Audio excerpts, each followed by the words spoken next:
Eu vos saúdo com a paz do Senhor. Amém. Por gentileza, abra sua Bíblia. Evangelho de Jesus Cristo, escrito por João, o capítulo de número 7. Nós iremos ler alguns versículos deste capítulo. Capítulo de número 7 de João, a partir do versículo de número 1. Enquanto você busca a leitura bíblica em João, capítulo de número 7, a partir do versículo 1, eu faço aqui as minhas considerações e louvo ao Senhor por esta oportunidade de poder retornar a esta casa, desde já parabenizando essas mulheres virtuosas por mais um ano, 13º, parabenizando pela boa obra que vocês têm realizado para a glória do nome do Senhor. As coordenadoras, regentes, mulheres de oração que têm se engajado nesta obra para que este evento viesse a acontecer e o nome do Senhor ser glorificado. Eu louvo a Deus pela vida do pastor Daniel Cirilo, sua esposa, a pastora Cíntia, pelo convite, pelo carinho mais um ano. E eu agradeço a Deus pela vida das minhas amigas, irmã Leia, Priscila. É uma amizade que nasceu e cada dia tem se fortalecido, uma orando pela outra, e o Senhor vai operando. E eu agradeço a Deus pela vida de meu esposo, pastor Fábio, que está aqui, esse moreno bonito, que também prega a palavra do Senhor. E para ele nós temos que conciliar muitas vezes a nossa agenda, e graças a Deus hoje, nesta noite, o Senhor preparou e aqui está o meu esposo. Pela vida de cada pastor, evangelista, presbítero que está aqui nesta tribuna, diáconos, cooperadores, que o Senhor abençoe a vida de cada um, os obreiros que nos receberam com tanto apreço, com tanto carinho e nos conduziram até o santuário. Mas quantos acharam João capítulo de número 7? Pode dizer amém? Amém. Nos diz assim a palavra do Senhor. E depois disto, Jesus andava pela Galileia e já não queria andar mais pela Judéia, pois os judeus procuravam matá-lo. E estava próxima a festa dos judeus, a dos tabernáculos. Disseram-lhe, pois, seus irmãos: sai daqui, vai para a Judéia, para que também os teus discípulos vejam as obras que fazes. Porque não há ninguém que procure ser conhecido, que faça coisa alguma em oculto. Se fazes estas coisas, manifesta-te ao mundo, porque nem mesmo os seus irmãos criam nele. Disse-lhe, pois, Jesus: ainda não é chegado o meu tempo, mas o vosso tempo sempre está pronto.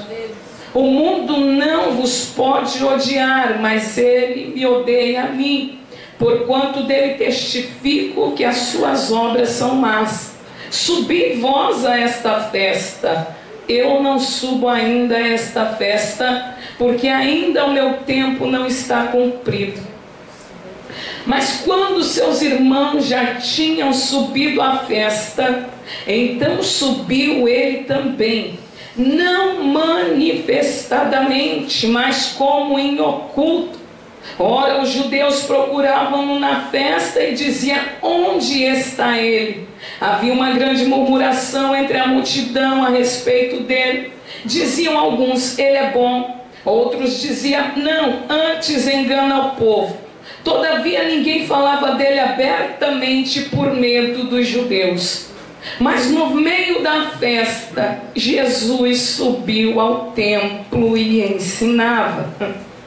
O versículo de número 32 diz assim: os fariseus ouviram que a multidão murmurava dele destas coisas, e os fariseus e os principais dos sacerdotes mandaram servidores para o prenderem.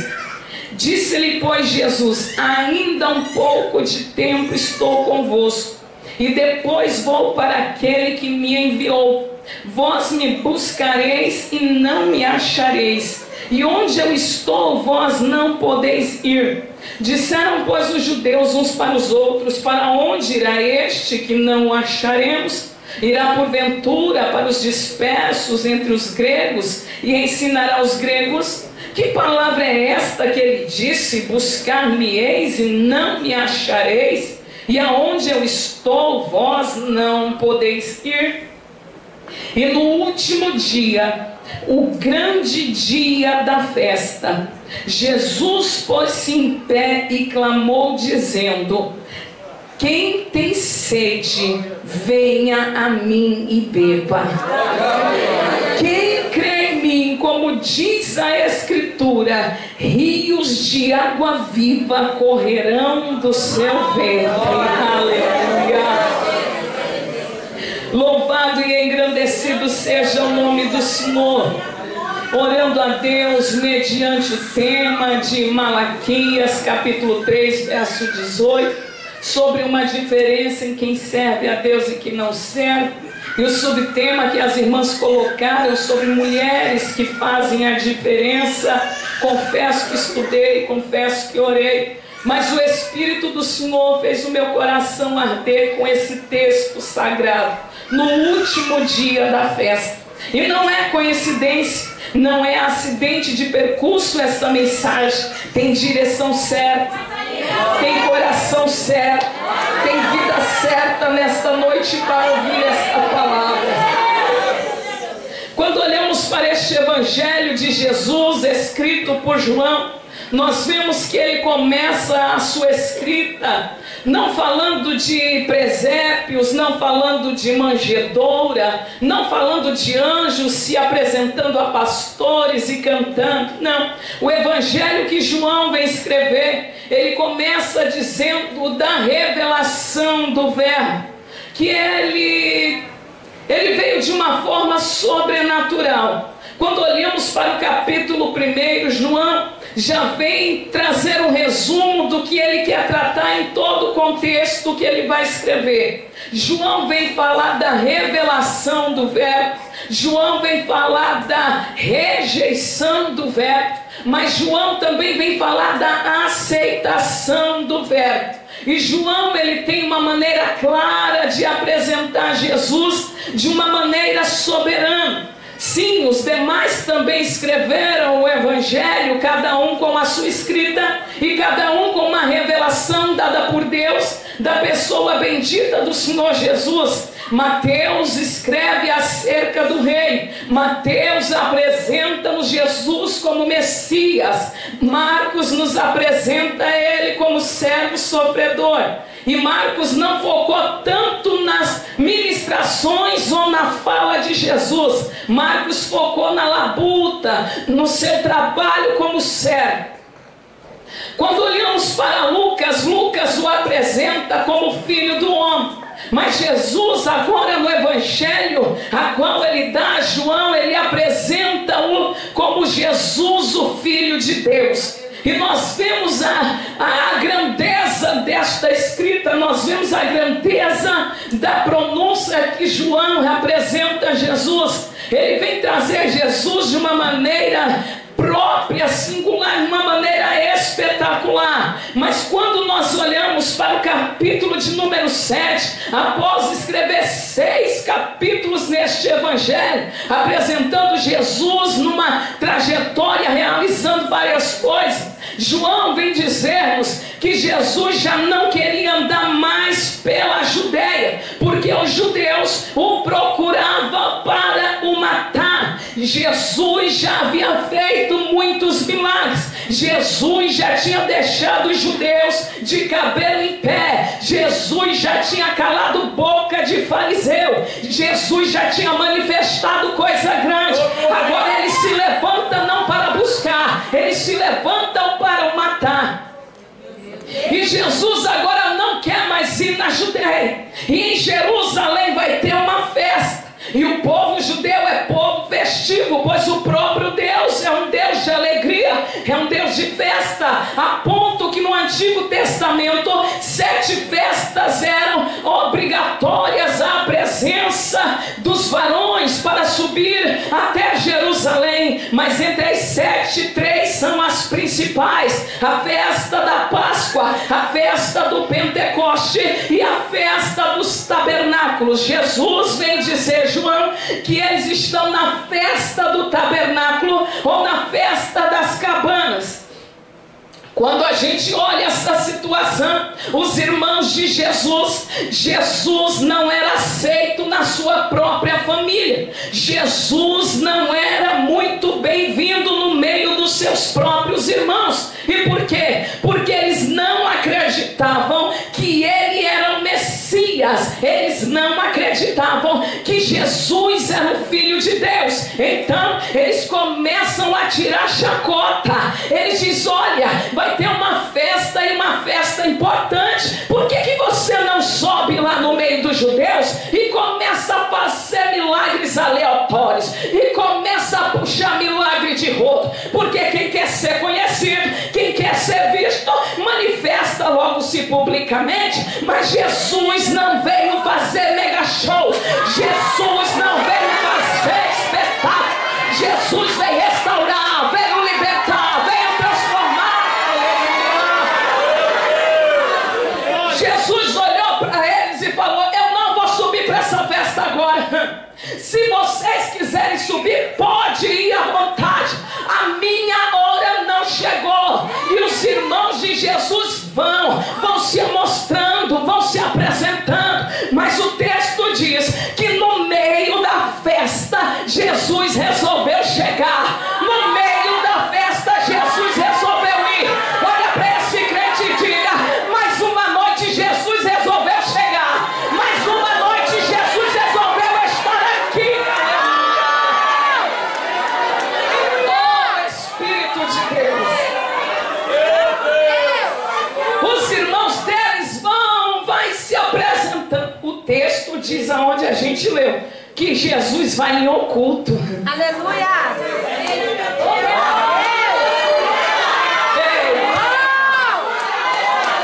Jesus vai em oculto. E tem horas que a gente diz, Deus, cadê o Senhor? Deus, cadê a tua presença? Ele está em oculto, mas ele está no meio. Ele sabe a hora de chegar. As irmãs falaram aqui, ele vai chegar no tempo. Não é na hora que eu quero, não é do jeito que eu quero, mas é do jeito que ele quer, é na hora que ele quer. Deixa eu te dizer, eu não sei como é que a gente vai embora para casa, mas Jesus já me falou, não é da mesma forma que a gente entrou. Se for para ir carregado, tu vai de carona, mas tu vai sair daqui transbordando com a presença do grande, do forte. Aleluia! Olha para esse que eu diga, Jesus foi na festa no meio.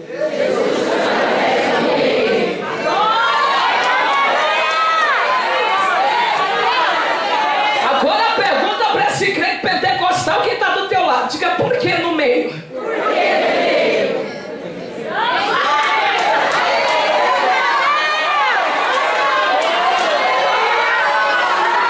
Porque ele não se apresenta da forma que o homem quer. Meio é lugar de destaque, meio é lugar de posição, e o meio é o lugar dele. Por isso que ele sobe na festa, não é no começo, ele sobe na festa no meio. E Jesus está lá, e os judeus estão de olho, procurando ele para o matar. Uns estão dizendo, ele não é pregador coisíssima nenhuma, ele não é Messias coisíssima nenhuma. Está aquele burburinho no meio do povo. Aí Jesus vai chegar na hora certa, ele sobe no meio, vai em oculto. Mas o texto diz no verso 37 que quando foi o último dia da festa, porque ele não operou, ou porque ele não pregou no primeiro dia, porque ele não pregou no decorrer da festa, porque ele esperou o último dia para ele se colocar de pé, porque Jesus sabia que aquela festa tinha uma tradição, aquela festa tinha um ritual. Os sacerdotes sairiam acompanhados de uma grande multidão, porque era a festa de celebrar o período que o Israel habitou no deserto.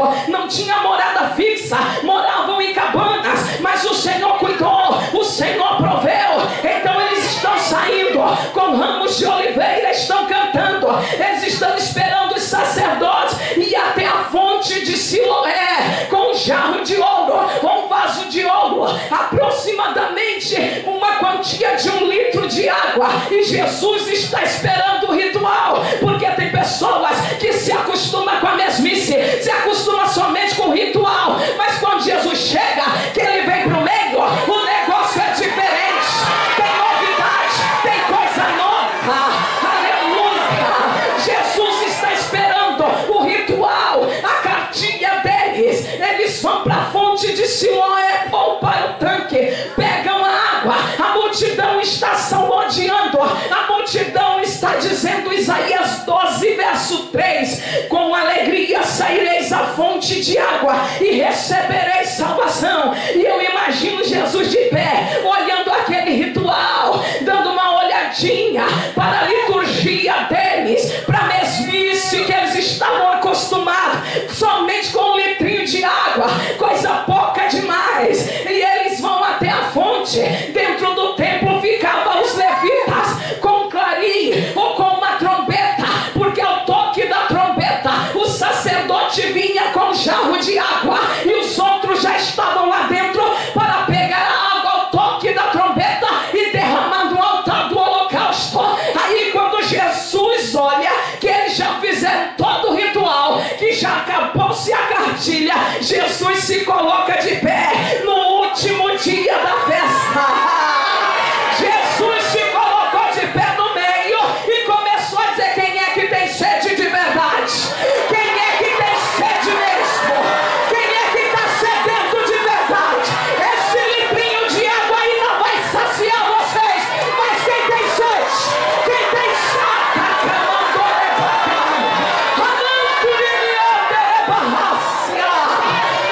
Jesus amado, eu sinto a graça dele aqui. Ele está de pé no meio do povo. Oh, coisa linda! Oh, coisa linda é Jesus no meio.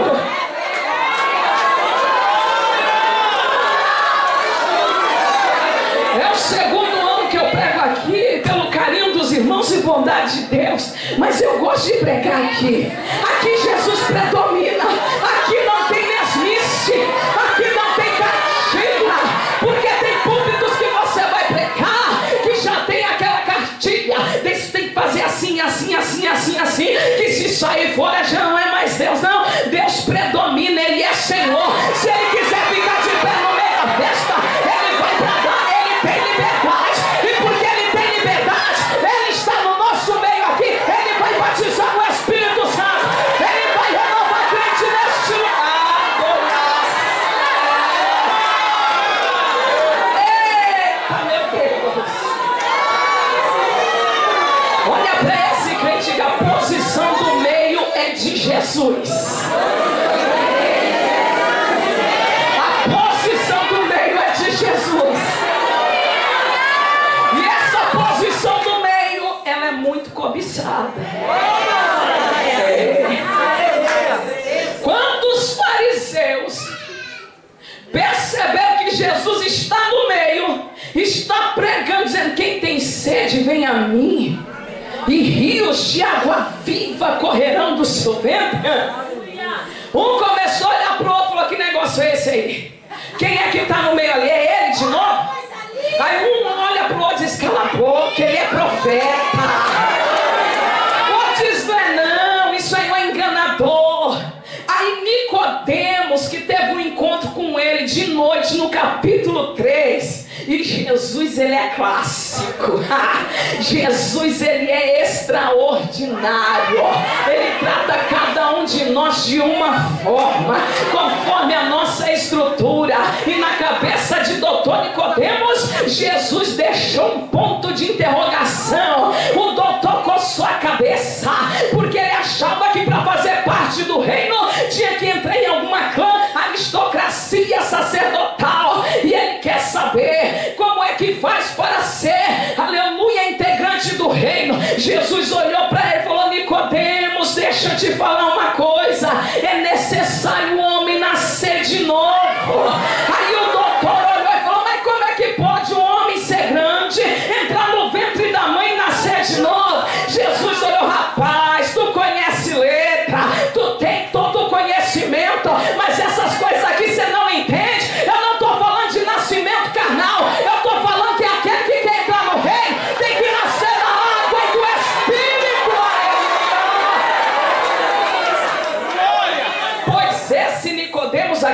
príncipe da sinagoga vai defender Jesus na festa. Porque tem pessoas que eles não conseguem ferir o caráter. Tem pessoas que não conseguem denegrir o nome. Aí ele bate o olho e vê aonde você nasceu. Bater o olho, Jesus tem caráter, Jesus é filho de Deus, Jesus nunca pecou, Jesus nunca errou, não tinha como achar defeito em Jesus. Aí foram tocar na geografia, na localidade que Jesus nasceu. Aí começou até querer distorcer a palavra, porque Nicodemo diz: a lei não pode julgar um homem sem antes os ouvir. Aí alguém olha para Nicodemos e diz: Nicodemos, você esteve com ele, o que está acontecendo? Que você está defendendo esse homem aí no meio? O que está acontecendo? Vai examinar a escritura e você vai ver que da Galileia não procedeu nenhum profeta. Eles estavam distorcendo a escritura. Por quê? Porque olhava para Galileia, a região de Nazaré, que era desprezada. Eles não conseguiam tocar no caráter, na vida, no ministério de Jesus. Aí foram tocar na região aonde Jesus nasceu, região mal falada, região desfavorável. Aí tentaram desvirtuar a escritura. Mas ei, tem profeta na Galileia, sim senhor. Tem profeta na Galileia, sim senhor. Tem profeta sim. A região é pobre, a região é carente, mas tem profeta, tem homem de Deus, tem mulher de Deus. Aleluia.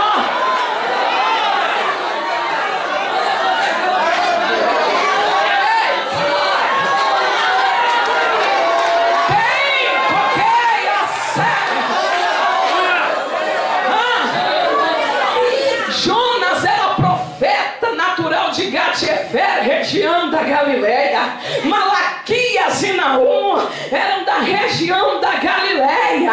Tem profeta sim na Galileia, mas tem gente que despreza, tem gente que despreza, tem gente que não dá credibilidade por causa da rua que você mora, por causa do teu endereço. E tem gente aqui que nem tem endereço para responder correspondência. Aí é desprezado pelo adversário, é deixado de lado pelo inimigo, porque subestima que tu é profeta. Quando Salomão, depois de 20 anos, construiu um templo, construiu a casa para ele, ele vem pagar o rei Irão por todo o material que foi importado de Tiro para, aleluia, a construção do templo e da casa. Aí Irão vai receber de Salomão 20 cidades da Galileia. Irão bateu o olho e falou: ô Salomão, tu é o homem com mais sabedoria que eu já conheci. Agora você está querendo me dar região desprezível, região que não tem valor, quer pagar o meu trabalho com 20 cidades da Galileia? Eu não quero não. Galileia para mim é Cabu, é terra desprezível. Paga para mim em ouro, me dá 120 talentos de ouro, que a questão tá paga. Porque tem gente assim, só vive de aparência, só vai atrás do que brilha. Às vezes não tem caráter, não tem moral, não tem vida com Deus, mas tem nome afamado. Aí deixa eu te dizer, morto também atrai multidão, morto também leva gente para cemitério. Não vai pela aparência, porque nem tudo que brilha é ouro, nem tudo que aparenta é. Você pode pegar na mão desse crente e diga: não me despreza não, pelo amor de Deus. Eu posso estar numa região desfavorável, eu posso estar num lugar que não é de destaque, mas Jesus está no meio, está no meio, está no meio, está no meio.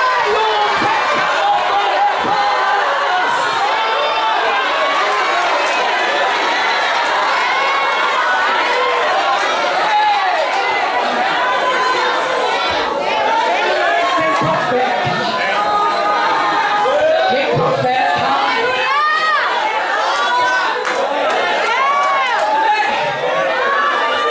A posição do meio sempre foi de Jesus. Em Gênesis vem nos falar no capítulo 22. No Antigo Testamento a posição já era dele, do meio.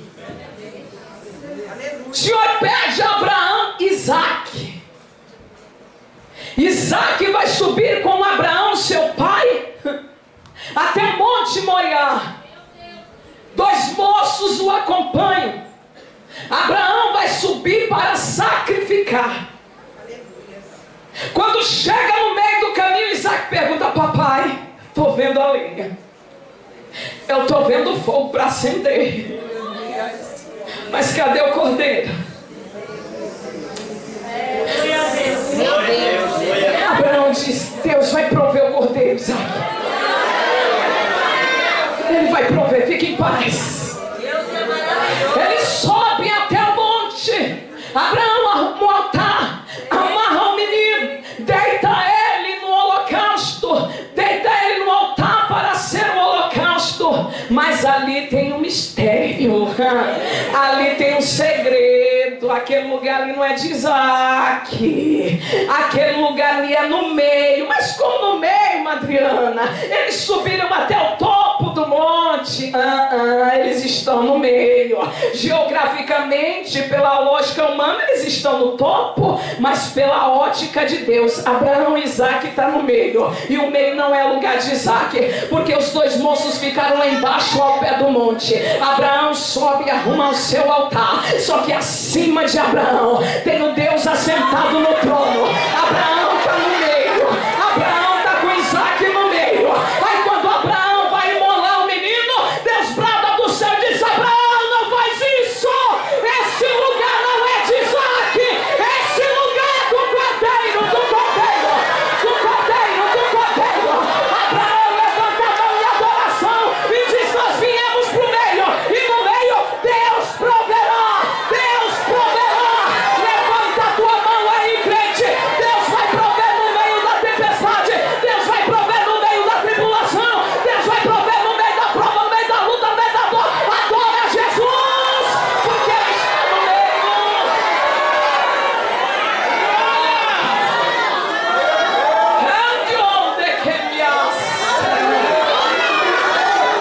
O meio sempre foi o lugar dele. Êxodo 33, Moisés pede a presença, porque o povo se inclinou em bezerro de ouro. Deus falou: eu não ando mais no meio desse povo.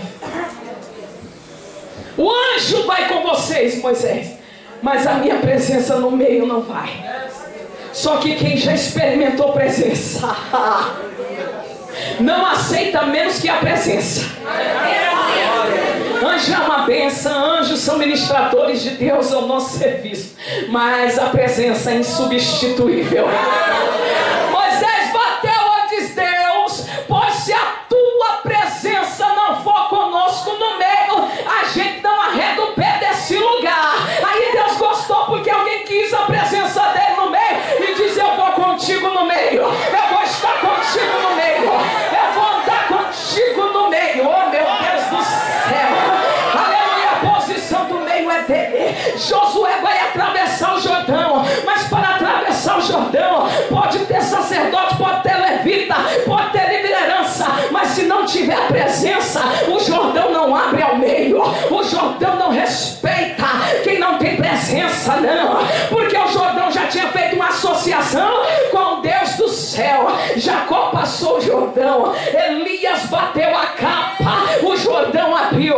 Eliseu vai bater a capa de Elias e o Jordão vai abrir de novo. Agora Josué vai ter a ordem de Deus dizendo: olha meu filho, pega a arca da aliança que representa a minha presença, que vai no meio de vós, e quando vocês chegarem diante do Jordão, fiquem em paz. O Jordão abre porque eu estou no meio, o Jordão abre porque eu estou no meio. O Jordão abriu, os sacerdotes molharam o pé e o povo passou no meio a pé enxuto. Oh, coisa gloriosa é quando a presença dele está no meio, está no meio, está no meio. O salmista no Salmos 46, verso 10, ele diz: Deus está no meio dela, não será abalada, Deus a ajudará a romper das manhãs. O Senhor está no nosso meio. Isaías 41 e 18 diz assim: abrirei rios em lugares altos, fontes no meio dos vales, tornarei o deserto em tanques de água e a terra seca em manancial. Quando ele está no meio, até o vale rebenta a água. Quando ele está no meio, até o vale fica paraíso, porque a presença dele transforma. Mas se eu for pro vale e for pro vale de ossos secos, se ele estiver no meio, fica em paz. Ezequiel está no monte, capítulo 36, mas no capítulo capítulo 37, Deus levou o profeta para o meio do vale.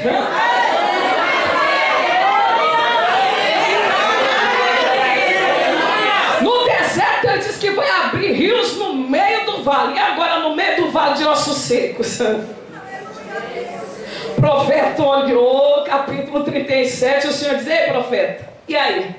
A visão do monte lá de cima é uma, a visão aqui embaixo é outra.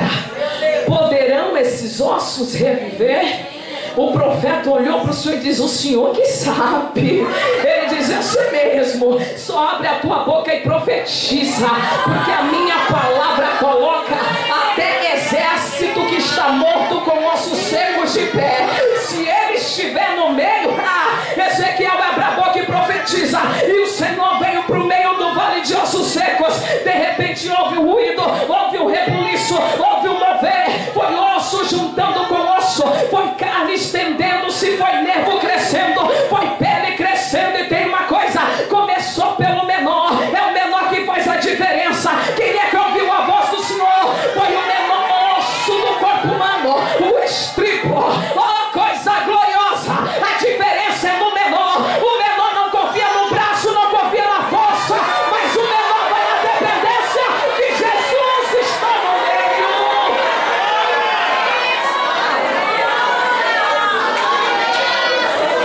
Você pode segurar na mão dessa pessoa que está do teu lado? Você pode olhar para ela, olhar para ele. Eu não sei quem está do teu lado, mas olhe para ele, olha para ela e abre a boca e diga: se ele estiver no meio, aquele vale de ossos secos que está morto, sem esperança, sem vida, se ele estiver no meio, a palavra é poderosa, a palavra vai pôr de pé, a palavra vai restaurar, a palavra vai colocar as coisas no lugar.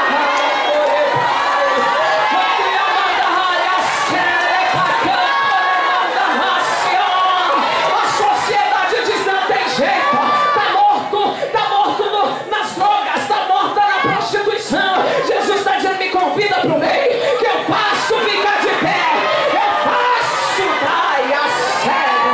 Ah, meu Jesus amado, no Antigo Testamento a posição de Jesus já era no meio, e no Novo Testamento a posição não mudou não. Lucas capítulo 2 verso 39, Jesus vai se apresentar no meio, Aleluia, dos doutores com 12 anos.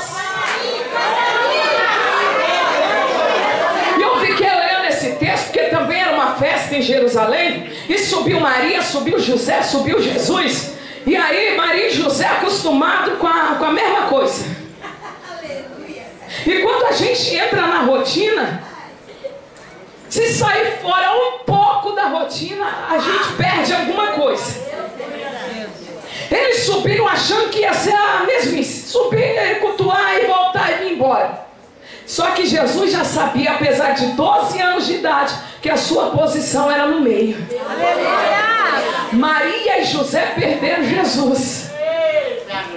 Caminharam um dia, achavam que Jesus estava lá, mas não estavam. E começou a perguntar para um parente: não, ele não está aqui. Perguntou para outro: não está aqui. Aí regressaram de novo para Jerusalém, bateram de um canto ao outro: cadê Jesus? Cadê Jesus? Jesus estava no meio dos doutores. E os doutores ficavam boquiabertos com a sabedoria, porque ele crescia em graça e conhecimento, crescia em estatura, mas crescia em sabedoria.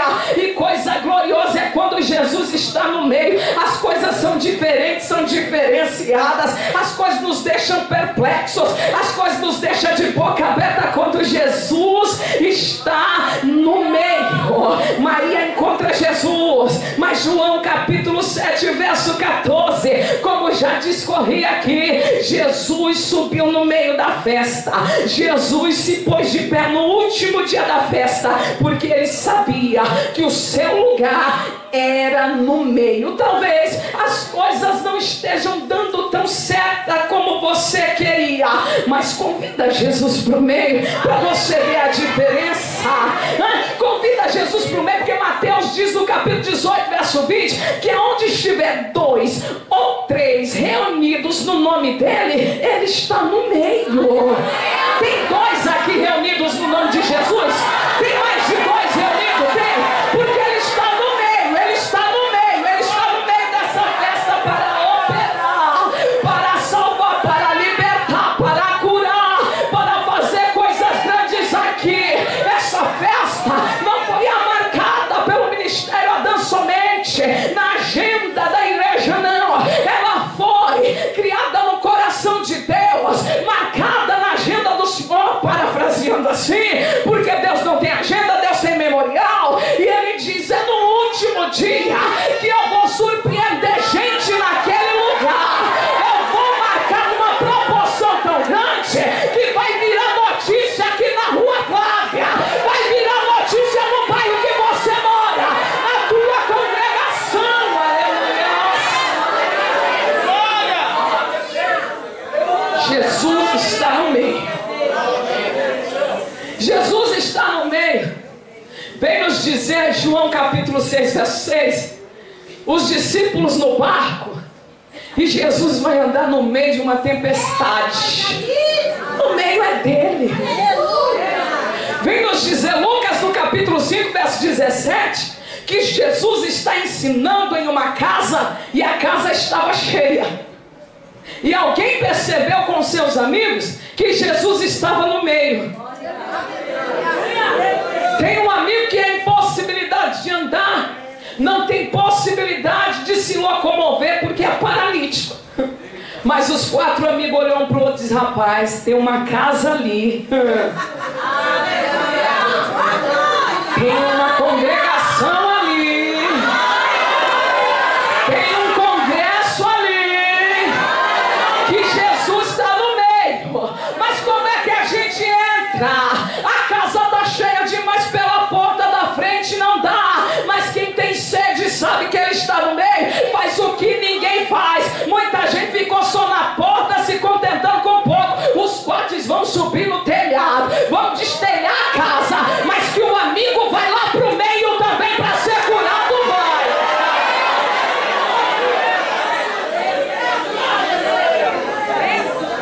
O Senhor, ele faz coisa totalmente inverso do natural.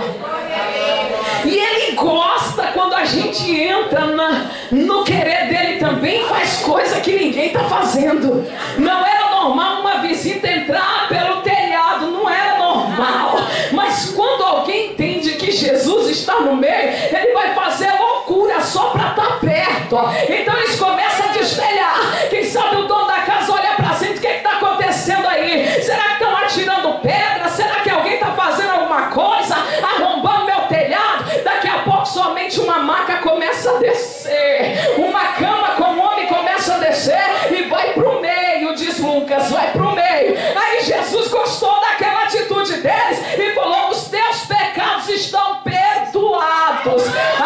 Teve gente que murmurou, porque eles esperavam que Jesus curasse, não perdoasse pecado, mas curar o corpo é temporário, curar a alma e perdoar pecado é eterno. Jesus bateu o olho, eita, e Jesus sabe que não adianta nada estar de pé, mas morto e caído no pecado. Então, antes de curar o corpo, ele vai curar a alma. Ele diz, está perdoado os pecados, está perdoado. E para vocês saber que o Filho de Deus tem poder de perdoar pecado e curar o corpo, rapaz, levanta dessa tua cama, vai para tua casa diferente.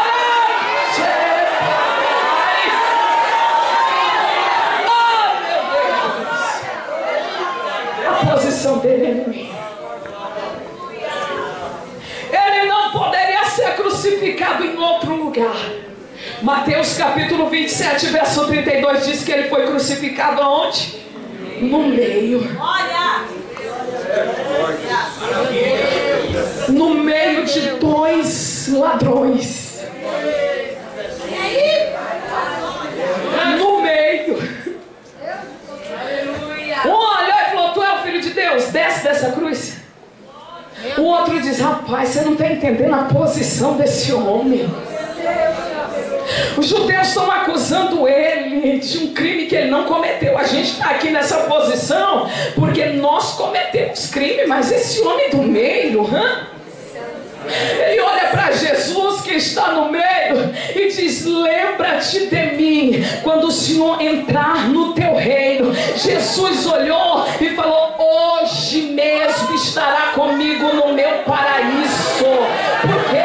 Porque aquele ladrão teve uma vida promíscua, teve uma vida terrível, mas na hora da sua morte, alguém olhava para Jesus e só via uma coroa de espinho, só via Jesus ferido, escarnecido e machucado. Mas esse homem se arrependeu dos seus pecados, porque olhou para a posição do meio e viu não Jesus com uma coroa simplesmente de espinhos. Ele não viu Jesus somente com uma roupa que foi suja, escarnecida pelos soldados. Ele viu uma realeza, ele viu um grande rei. Ele falou: eu me arrependo dos meus pecados aqui. Se o Senhor entrar no teu reino, lembra de mim.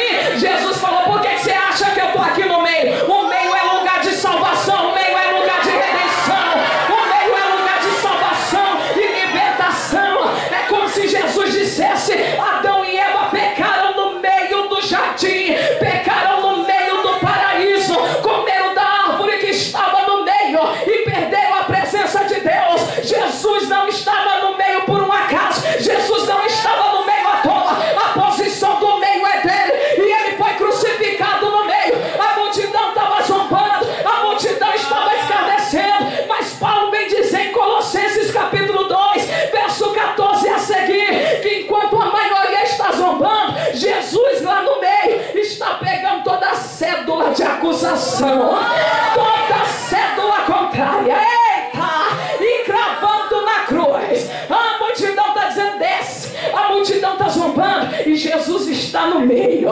Uns estão dizendo: tadinho, pobrezinho. Mas Paulo vem dizer que ele despojou de principado, potestade e expôs publicamente, e deles triunfou por si mesmo. Enquanto o mundo só via um vitupério, enquanto Jerusalém assistia somente mais 3 sendo assassinados por Roma, no mundo espiritual Jesus está bradando: está consumado, tetelestai, a dívida foi paga, ninguém está devendo nada mais para Deus, por causa do sangue dele que foi vertido no meio, a redenção e perdão dos nossos pecados. Quem é grato a Deus por isso? Quem é grato a Deus por isso?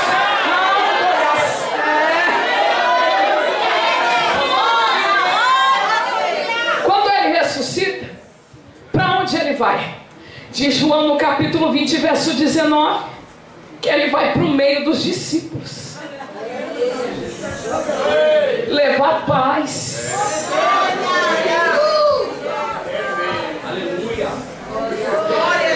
O meio é dele.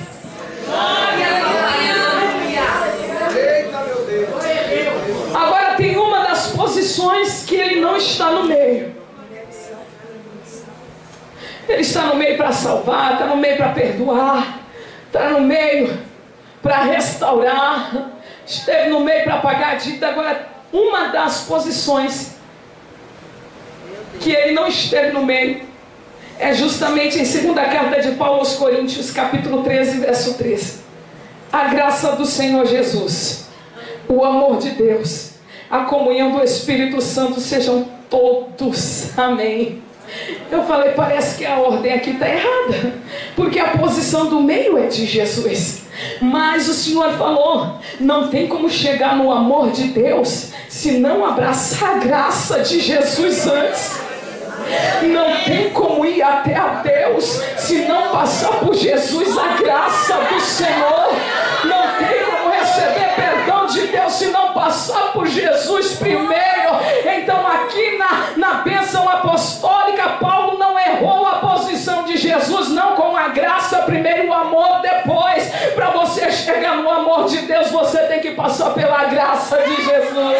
Para chegar no amor de Deus, é como a nossa irmã cantou aqui, ministrou o louvor, tem que passar por Ele, tem que lembrar dele, tem que receber o abraço dele. Eu não sei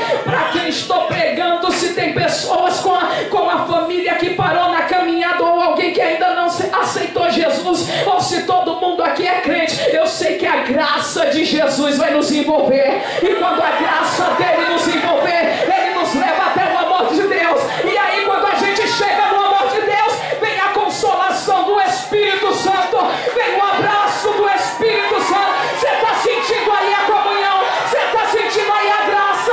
Você está sentindo o consolo? Meu Deus!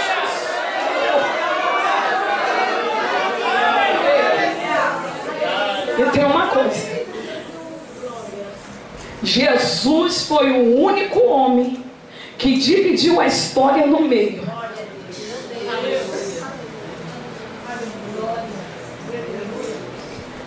Você senta numa sala de aula, seja ela secular, ensino fundamental, ensino médio, faculdade ou teológico, tratou-se de história, tratou-se de data, Jesus dividiu no meio.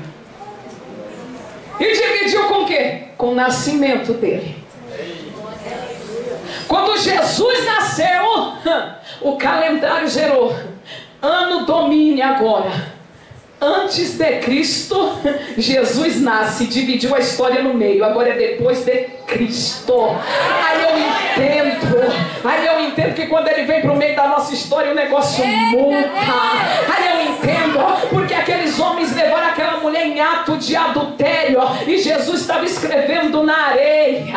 Aí vão querer pegar Jesus na lei, vão querer pegar Jesus em todas as formas, e Jesus escrevendo. Aí Jesus vai ouvir alguém dizer: Senhor, essa mulher foi pega em adultério, a história dela acaba aqui, vai morrer, vai ser apedrejada. Jesus levantou e ele gosta de dividir a história no meio, ele gosta de mudar o negócio. Ele falou: quem tem pecado, atira a primeira pedra, por gentileza. Foi saindo um por um, e se perguntasse para aquela mulher: como era a tua vida antes? Ela ia dizer: era de adultério, era de me envolver com um homem casado. Mas aí Jesus chegou no meio da minha história. E como é a tua história agora? Sou perdoada, sou lavada, sou remida, porque ele mudou a minha história. Aí tem pessoas que olham para os crentes e diz que a gente só quer ser santo. Não é isso não, é porque Jesus nasceu na nossa história. Quem era a gente antes dele não valia um real furado, mas Jesus chegou, agora a história é diferente. Satanás tem que respeitar, porque agora é cheia da graça, agora tem nome respeitado na terra, agora tem unção, tem presença, tem Jesus no meio, no meio, no meio, tem Jesus no meio. Jesus vai mudar a história de crente aqui no meio. O diabo já assinou e diz: vai ser o fim. Jesus está descendo no arraial, Jesus está descendo para dizer: eu estou no meio, vai ter salvação, eu estou no meio, vai ter libertação, eu estou no meio, a porta vai abrir, eu estou no meio, a saúde vai ser restaurada. Recebe o teu milagre agora, porque Jesus está no meio. Eu vou esperar você adorar aquele que mudou tua história.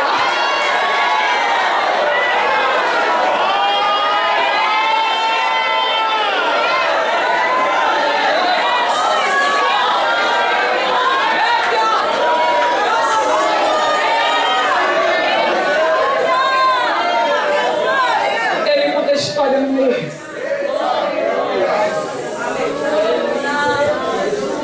Agora tem uma posição também, e eu posso dizer que é a segunda, que ele não está no meio. Se tratando de nome, o de Jesus não está no meio. O nome de Jesus é maior no céu. O nome de Jesus é maior na terra. E o nome de Jesus é maior até embaixo da terra. Miríades de anjos e seres angelicais estão no céu. Mas olha o que a coisa linda, o que o escritor aos Hebreus no capítulo 1 verso 4 vem dizer. Ele diz que ele foi feito tanto mais excelente do que os anjos, quando herdou mais excelente nome do que o deles. O nome de Jesus lá em cima, todo mundo tem que bater continência, porque o nome dele é maior aqui na terra. Aqui na terra tem tantos nomes de escritores, doutores, de cientistas, de médicos, de inventores. Há tantos nomes, nomes de pessoas grandes, pessoas importantes. Na calçada da fama tem mais de 2.000 nomes, presenteando ou até mesmo prestigiando aos atores e atrizes que contribuíram para o comércio de Hollywood. Então a gratificação para essas pessoas é ter um nome na calçada da fama. Eu fui pesquisar, eu falei: Jesus, se o teu nome é grande, se o teu nome é importante, porque o teu nome não está lá na calçada da fama? O Senhor falou: vai ler a Bíblia que eu te falo, vai ler a palavra que eu te revelo. Aí vem Paulo escrever Filipenses capítulo 2 verso 5, que ele não usurpou a ser como Deus, mas deixou o esplendor da sua glória e desceu, e ele fez um sacrifício tão grande por nós. E Deus não deixou as coisas baratinhas assim, não. Deus lhe deu um nome que está acima de todo nome, e é o nome de Jesus. Todo joelho no céu, todo joelho na terra vai ter que se dobrar, e toda língua vai ter que confessar que Jesus Cristo é o Senhor. Quem pode abrir a boca e confessar: Jesus Cristo é o Senhor? É por isso que no nome de Jesus o diabo cai, é por isso que no nome de Jesus o milagre acontece, é por isso que no nome de Jesus a enfermidade bate em retirada, o médico fica confuso, porque o nome de Jesus é maior no céu, é maior na terra, é maior debaixo da terra. E é no nome de Jesus que você vai estender as tuas mãos em direção à tua casa.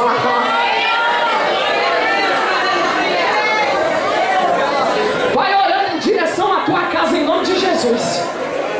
Você sabe como é que ficou a tua casa, você sabe o tamanho do gigante que está lá dentro, você sabe do tamanho da dificuldade que está acontecendo dentro da tua casa.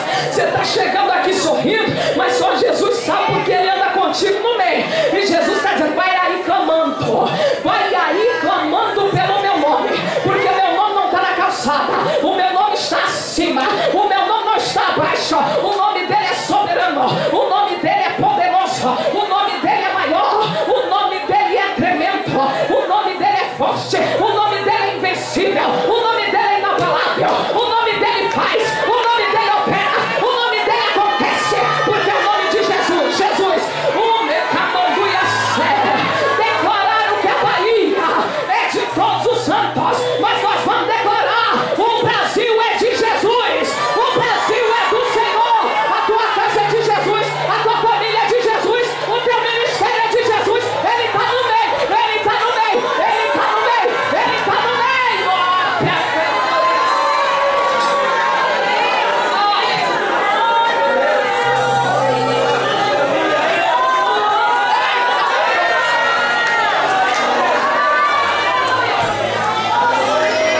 Ele está no meio.